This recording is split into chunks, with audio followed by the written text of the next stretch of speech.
Of Parliament. As many, the chair recognizes the honourable member for St. Anne's. Thank you, Mr. Deputy Speaker.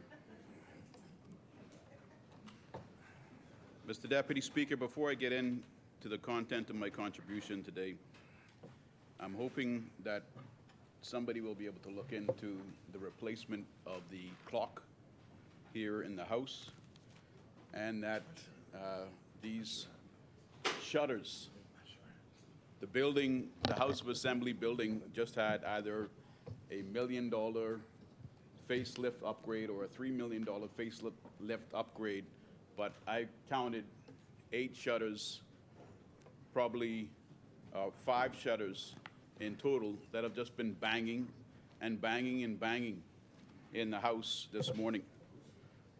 It's not a difficult maintenance fix. It's gone on since I was called, but there seems to be more loose shutters now since the contract was completed than there was before. It's a poor indication of where we are at this time. Mr. Deputy Speaker, I'm just going to set my clock now. I know that a couple extra minutes have already been given, but I don't intend to be long today, Mr. Deputy Speaker. I'm going to say a few things and highlight one aspect of the incompetency of this administration and then take my seat. Mr. Deputy Speaker, I extend my gratitude to Her Excellency Cynthia Mother Pratt, Governor General, for her presentation of the speech from the throne and for her standout role in the opening of Parliament on October 4th. They say time flies when you're having fun. Well, when you are suffering like this government has the people suffering, 2 years feels like 10. And after 5 years, I feel this country will be ragged like it's back in the 1980s again. Things are hard for citizens, Mr. Deputy Speaker, even for me, an MP. It's hard out here, Mr. Deputy Speaker. Yesterday, after some instant flat cakes for breakfast, I attended the Sandilands Primary School to plant a sugar apple tree with grade 6 students as part of the BAMSI one-to-one initiative. Hopefully, a member from the Ministry of Agriculture will speak more about this initiative because it's a very good one, which matches one tree to be planted with every citizen of the Commonwealth of the Bahamas. From Sandilands Primary, Mr. Deputy Speaker, I then went and worked at my office where I met a lady who told me all the difficulties that she was having with a tenant that was taking her to court for improvements he claims to have made to her property. I wasn't able to take her case on, however, as I was conflicted since her tenant was a fellow MP. That then led, Mr. Deputy Speaker, into an opposition caucus meeting at 1 p.m., which was then followed by a press conference and immediately thereafter, school pickup. After school pickup, I met and paid my respects to Mrs. Cartwright, the widow of MCM Michael Earlybird Cartwright, and then went home only to realize we were out of our last 5-gallon of water. Luckily, Mr. Deputy Speaker, the small depot on Prince Charles Drive was still open at 6:30 p.m., and I was able to purchase 2 bottles. That cost me $8.75 each, Mr. Deputy Speaker. Gone are the days when it was possible to buy 14 bottles from Aquapure at once in bulk, resulting in savings. That's the reality of these 2 years under the PLP. 2 years feels like 10. Time is moving painfully slow under them. There used to be a time when it was possible to set $400 aside for groceries. Now, when it's time, there is only enough available to put aside $200. I open my fridge, Mr. Deputy Speaker, and first think, this looks tidy. But then I look again and realize it's bare. That's the reality of these 2 years under the PLP. 2 years feels like 10. Time is moving painfully slow under them. Families that don't gamble now find themselves gambling. Gambling on their BPL bill, wondering if their luck will change and the statement amount is one they can afford paying again. That's the reality of these 2 years under the PLP. 2 years feels like 10. Time is moving painfully slow under them. When those realities are all present in just one day, you can get the picture of why I don't trust this new day and don't care for anything they have written out as their agenda under the speech from the throne. If you're on WhatsApp, Mr. Deputy Speaker, I am. I think the majority of Bahamians are also on WhatsApp. There's a good quote circulating now in the chat groups where Buddha said, 3 things cannot be long hidden: the sun, the moon, and the truth. During the second part of my contribution, I will tell you about a truth the PLP wanted hidden. In May of 2022, the Bahamas was placed on the EU, the European Union, gray list. That's a warning list telling you a blacklisting could follow. From May to October of 2022, not enough was done by this administration, and in October of 2022, the Bahamas was back on the blacklist of non-cooperative jurisdictions for tax purposes. 12 months later, Mr. Deputy Speaker, from October of 2022, that's a full year, the Bahamas remains on the EU blacklist. In over 2 years, Mr. Deputy Speaker, this government has failed to take the necessary action and to successfully implement measures that would put us in a good position so that we could come off the blacklist. Instead of competent leadership, which the Bahamian people gave the PLP the benefit of the doubt with, we were misled. We read articles in January of 2023 where the Minister of Legal Affairs adopted an approach of challenging the authorities. The headline of that article was, "What's the point? AG calls into question purpose and fairness of blacklisting as EU nations get free pass." So the apparent first strategy decision by this administration to remove us from the blacklist was to challenge them, was to take the financial services industry, I would argue, for granted. Instead of competent leadership, we were misled when we read articles in March of 2022. There, the Attorney General stated, "We're on track."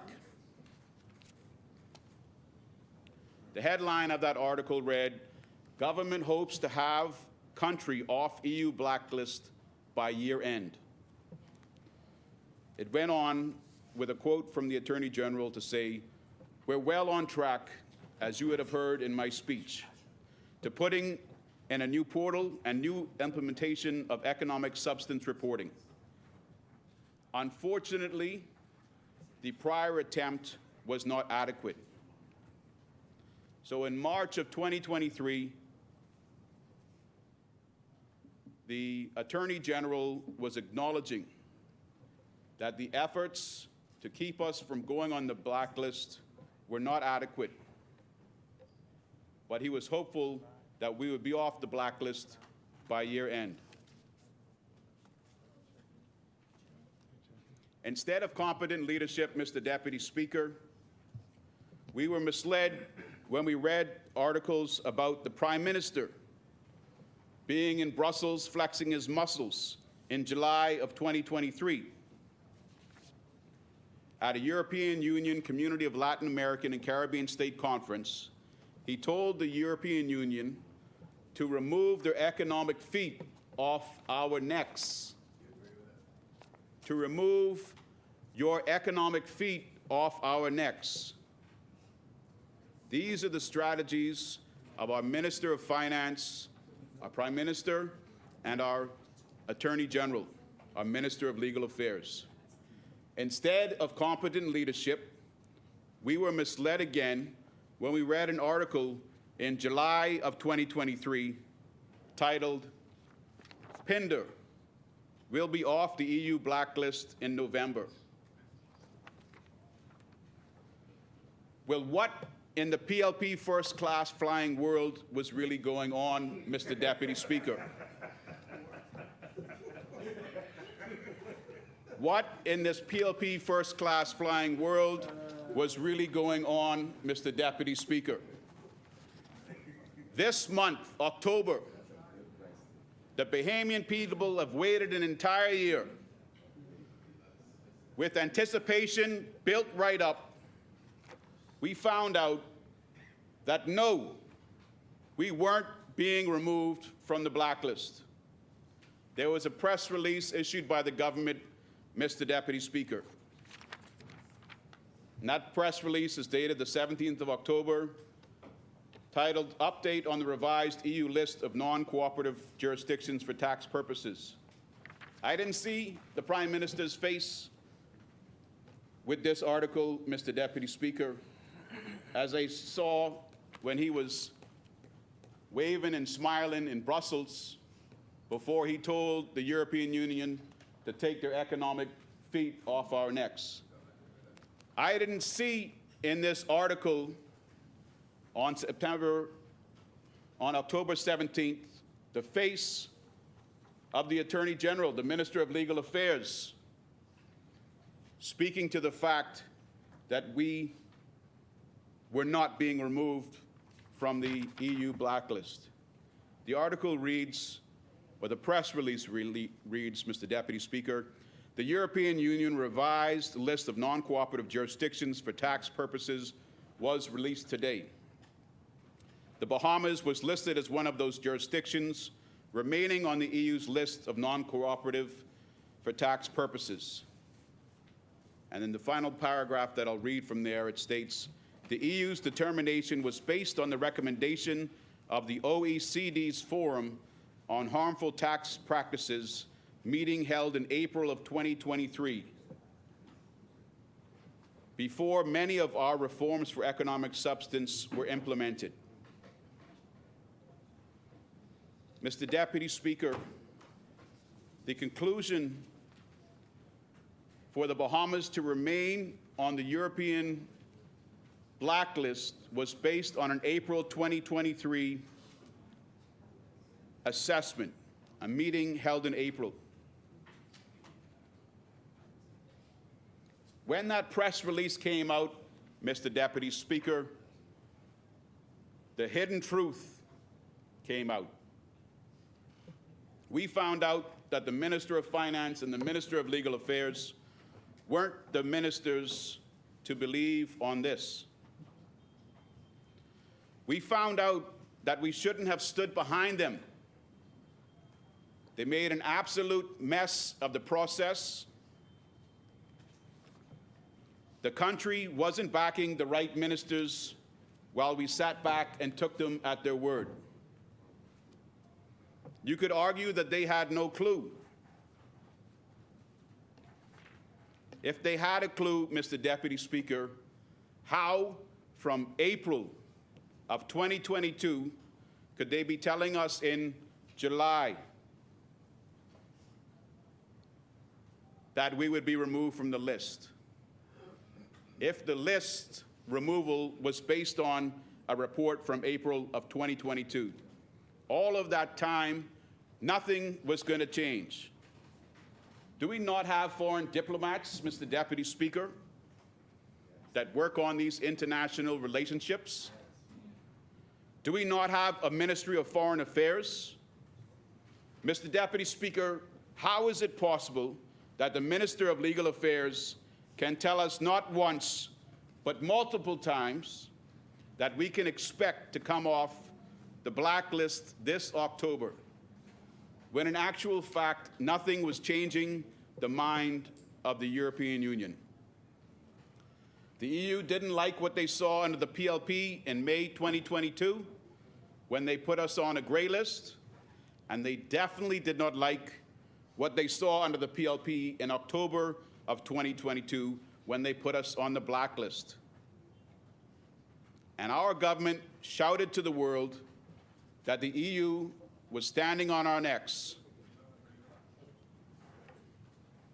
That strategy, Mr. Deputy Speaker, evidently did not work. But what is more alarming, Mr. Deputy Speaker, is that no one in Foreign Affairs raised the alarm from July of 2023, when the Prime Minister and the Minister of Legal Affairs were going around on the record stating that not only did they have confidence we would be removed from the blacklist when reassessed this year, but that in July we were going to be removed from that blacklist. Bahamians, especially those that work in the financial services industry, relied on the government to bring this one across the goal line. The people patiently waited. What choice did they have? And now look at us, Mr. Deputy Speaker. Now look at us, Bahamian people. What is worse? What is worse, Mr. Deputy Speaker, that we gave the government our confidence, or that even after we gave them our confidence, they still failed us? Members of this government are conflicted, Mr. Deputy Speaker, and this is unacceptable. It's this government, Mr. Deputy Speaker, that I no longer, after 2 years, hold confidence in. It's time, Mr. Deputy Speaker, it's time in this country for the people to be made the priority and not the politician. Mr. Deputy Speaker, as the elected member of the Great St. Anne's constituency, I know that this government can bring multiple speeches from the throne during this term, but it won't be until 2026 that good governance returns to this country again. Thank you, Mr. Deputy Speaker. Thank you, Honourable Member. As many, the Chair recognizes the Honourable Member for Carmichael.